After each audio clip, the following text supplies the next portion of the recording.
উপস্থিত বরিশাল বিভাগের পটুয়াখালী জেলার রাঙ্গামালী উপজেলায় বঙ্গোপসাগরের কুল ঘেঁষে অবস্থিত।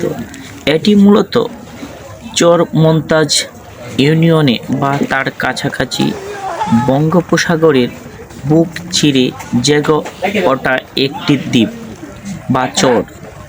এটি সোনারচর বনাঞ্চলের কাছে কুয়াকাটা থেকে বঙ্গোপসাগরে পাড়ি দিয়ে যাওয়া যায়। এই চরে তার পরিচিতি স্থানীয়দের কাছে এটি কলাগাছির চর বা চর হেয়ার নামে পরিচিত। গুগল ম্যাপে এটি হেয়ার আয়ারল্যান্ড নামে পরিচিত। এটি প্রায় 4 কিলোমিটার দীর্ঘ বালুকাময় সৈকত।